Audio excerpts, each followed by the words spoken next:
I never thought I would be the kind of man who doubted the woman he loved. For nearly 6 years, Emma and I built a life together. We had our routines, our little jokes, our dreams of buying a house one day. She was the one person I trusted more than anyone else. But trust can be shattered in a single moment. It all started with small things. She used to leave her phone on the couch, the kitchen counter, the nightstand. Lately, it never left her hand. She would smile at messages and then tilt the screen away. At first, I told myself I was being insecure. But then she began working late nights 3 or 4 times a week. She came home exhausted, smelling faintly of a cologne I didn't recognize. One night, I decided to surprise her at work. I stopped by with her favorite takeout. When I got to the office, the lights were off. The parking lot was empty. My stomach sank, but I didn't confront her. Instead, I waited. At 11 p.m. she walked in the door with a story about back-to-back meetings. I just nodded and handed her the food I had bought hours earlier. The next week, I couldn't resist anymore. I followed her. She kissed me goodbye, said she'd be home late again, and drove off. My hand shook as I tailed her car through the city. She didn't go to her office. She didn't even stop downtown. She pulled into the driveway of a small house on the other side of town. Minutes later, a man stepped outside and wrapped his arms around her like he had done it 100 times before. I felt like I'd been punched in the chest. I sat there in my car, headlights off, watching the woman I loved melt into someone else's embrace. They kissed. They laughed. And for the first time, I realized she had already left me long before I found the courage to see it. I drove away that night without saying a word. But I wasn't ready to let it go. I needed her to admit it. A few days later, I set the stage. I pretended I had a business trip out of town. She hugged me, told me to be safe, and smiled like everything was fine. As soon as I left, I parked my car a few streets away and waited. Hours later, she arrived at our home with him. I watched them through the window, my heart breaking as they walked through the same doorway we once dreamed of filling with a family. He sat on my couch. She poured him a drink in my favorite glass. The betrayal was complete. When I finally confronted her, she didn't even try to deny it. Tears streamed down her face as she whispered excuses. She was lonely, she needed something new, she didn't mean to hurt me. But what she didn't understand was that the moment she chose him over us, she destroyed everything we had built. That night, I walked away with nothing but my keys and my dignity. Because sometimes the greatest strength you can show is leaving the person who never valued you in the first place. For the longest time, I thought Emma was my forever. We'd been together for almost 6 years, and I trusted her with every part of me. She was the kind of woman who could light up a room with her smile, and I was convinced she was the person I would spend the rest of my life with. But trust can be the sharpest blade when it's turned against you. It started with little cracks.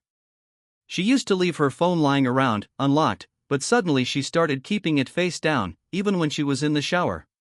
She laughed less at my jokes, gave me shorter hugs, and sometimes, when she thought I wasn't looking, she stared off into nothing with this expression I couldn't read. One Friday night, she told me she was going to meet an old friend from college. She kissed me on the cheek and left, wearing perfume she hadn't worn in years. Hours passed. Something gnawed at me, so I texted her. No response. Later, I saw a charge on our shared bank account: dinner for 2 at a restaurant across town. My gut twisted, but I told myself maybe she just treated her friend. The next weekend, it happened again. Same excuse, same unexplained gaps of silence. So I did what I never thought I would, I followed her. My hand shook the entire time as I drove a few cars behind her. She didn't go to meet an old friend. She pulled into the parking lot of a hotel. My chest tightened so badly I thought I might pass out. I sat in the car for nearly an hour, staring at the entrance, until I finally saw her. She wasn't alone. She walked out with him, tall, dark hair, wearing a suit like he had just come from work. And the way she held his arm, it was the way she used to hold mine. I didn't confront her that night. I couldn't. Instead, I went home, lay in bed, and pretended to be asleep when she finally walked through the door. She whispered "I love you" before slipping under the covers, as if those words still meant something. A few days later, I couldn't take the wait anymore. I asked her point blank, "Who is he?" Her eyes widened, and for a moment I thought she'd deny everything. But instead, she looked down at the floor and whispered, "I'm sorry." That was all I needed to hear. No shouting, no dramatic fight. Just the crushing realization that the person I trusted most had already chosen someone else. That night, as I packed my things, I realized something I wish I had known sooner: love isn't always enough. Trust is the foundation, and once it's shattered, the whole house comes crumbling down. I used to believe that love was unshakable if it was built on trust. For nearly 8 years, Hannah and I had what everyone around us called the perfect relationship. We traveled together, built memories, and even talked about kids. She was my safe place, the person I thought I would grow old with. But nothing prepares you for the moment when the person you love most becomes a stranger. It started slowly. She began working overtime, then weekends. She used to text me throughout the day, but now hours passed without a single word. When I asked, she said she was just tired or too busy. I tried to understand, but the distance between us grew bigger every week. One evening, she came home later than usual. Her hair was messy, her lipstick faded. When I hugged her, I noticed a faint trace of aftershave that wasn't mine. My heart sank, but I swallowed my doubts. Love makes you blind, and I desperately wanted to believe her stories. A few nights later, I woke up at 2 a.m. and saw her sitting on the couch, whispering into her phone with a smile she hadn't given me in months. When she noticed me, she quickly ended the call, claiming it was just a friend. But I couldn't shake the look in her eyes. The breaking point came when she told me she was going on a business trip for 3 days. Something inside me snapped. I checked the company's calendar online. There was no trip, no conference, nothing scheduled. Still, I stayed quiet. I let her leave, suitcase in hand, kissing me goodbye as if everything was normal. The next morning, I drove to the hotel she had supposedly booked. The receptionist looked at me strangely when I asked for her. "No one by that name is staying here." My chest tightened. I decided to track her phone using the app we had once installed for emergencies. Her location wasn't in another city. It was at a cabin barely an hour away. I drove there, every mile feeling heavier than the last. When I arrived, I saw her car parked outside. Through the window, I saw her laughing with him, pouring wine, wearing the sweater I had bought her last Christmas. The intimacy between them was undeniable. I didn't storm in. I didn't shout. I simply took a picture from outside, proof of what I had feared for months. Then I left. When she returned home days later, she wrapped her arms around me like nothing had happened. "I missed you," she whispered. I pulled out my phone, showed her the photo, and asked, "Who is he?" Her face drained of color. She stammered excuses, begged me to listen, said it wasn't what it looked like. But the truth was right there, frozen in that picture, and in the ache inside my chest. That night, I realized something I never wanted to learn: sometimes the hardest part of betrayal isn't losing the person you love, it's losing the version of yourself that still believed in them. I'll never forget the night everything started to unravel. For months, I had been noticing small cracks in our relationship, nothing dramatic, just little things. Olivia was suddenly spending more time on her phone, turning it face down whenever I walked into the room. She used to tell me every detail about her day, but lately her answers had shrunk to one-word replies. At first, I told myself it was stress from work. She had a demanding job, and I wanted to be supportive. But then came the lies, subtle at first. "I'm working late," she'd say, yet her clothes smelled faintly of perfume I didn't recognize. She claimed she was exhausted, but she'd get dressed up on random weeknights with no clear reason. My gut was screaming, but my heart kept whispering, "Trust her."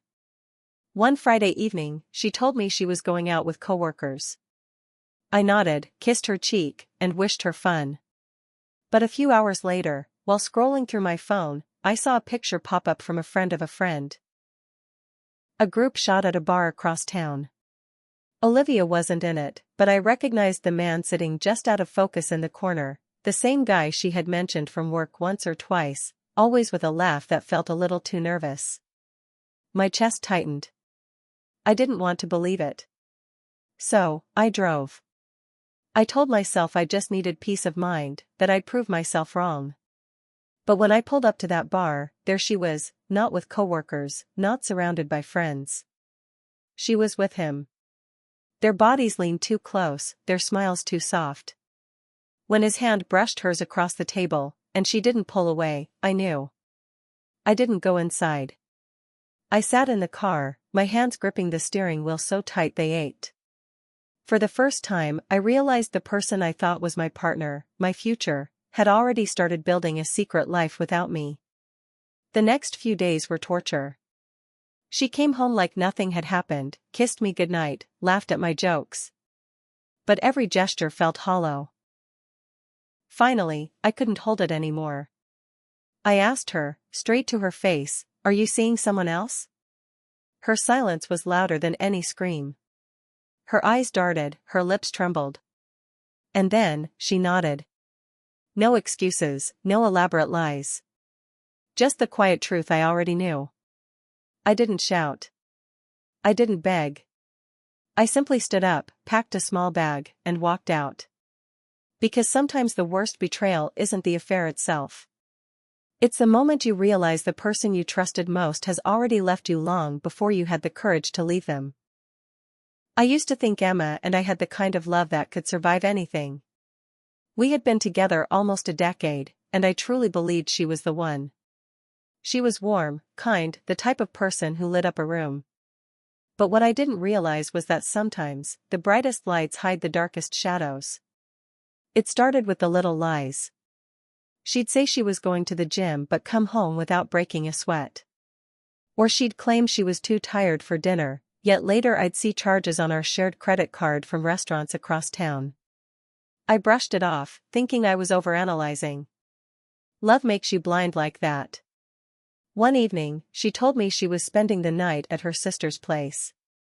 No reason to doubt her.